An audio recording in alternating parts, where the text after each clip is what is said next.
Here's everything I did to restore this 1978 Honda PA52. To start, let me show you guys the photo that I took when I first got this bike. It was a great candidate for a solid refurbish. This bike was not necessarily restored. I would say that this bike is really close to original. I like to touch up and just work with what we have. So today I'm going to show you guys kind of the stuff I did to it, some of the imperfections where I could have done things better. You guys feel free to let me know down in the comments below what you would have done. I'm really not a mechanic by any means. I'm not a professional. I just do this for fun, and I like to post it on the internet for you guys to see because not too many people know about these bikes. All right, so let's start with the mechanical stuff that we did to this bike.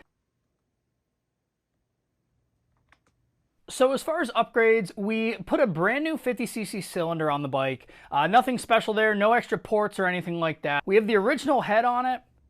All we did as far as upgrades was, I read that the stock exhaust is super restrictive, so we put a promo pipe on it, and it already had a clone carburetor when we originally got it, so we left that alone too, left all the jetting as it was.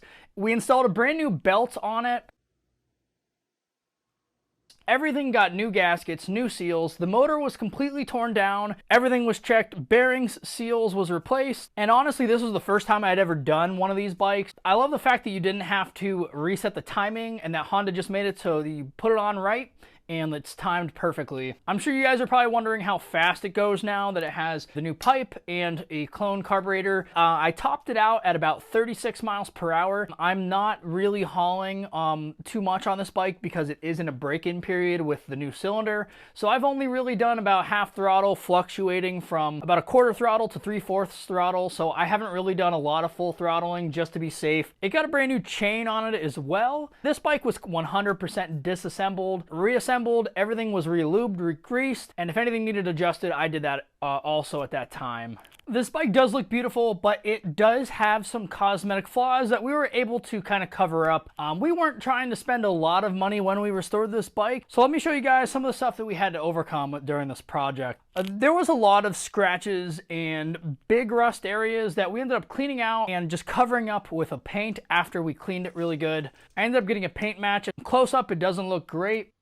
As you guys can see, there are a few imperfections. Luckily, the seat was in beautiful condition when we got it. All I really had to do was do a nice leather treatment to it. All of the trim around it that connects underneath the plate came undone. A lot of the plastic had scratches and nicks, but in overall was in really nice shape. We used some products to make those shine again. I didn't really want to sand anything down to smoothen it out. These are the original plastics for the bike, so that's always kind of something that's important to me. We were missing one of the side covers. The one that I had was the original one, but I didn't love the yellow and I didn't want to paint it. So what I ended up doing was I plasti dipped both of them, and when the customer gets his bike back, if he wants to bring it back to the original yellow and he finds a left side, then all you gotta do is peel off the stuff and you'll have two matching side covers. The shocks are made of plastic and they are in beautiful condition. A lot of the times these are broken. The taillight has little to no imperfections. A lot of the times they're cracked and broke. I did have to replace the lens cover for the headlight. It's not a perfect match, but I did pull it off of a Honda of a similar year. The handlebars I should have painted. I really like the way they came out. They shined up real good. There is some imperfections as far as rust goes. The grips are all original to the bike. Handlebar instruments, those are original as well.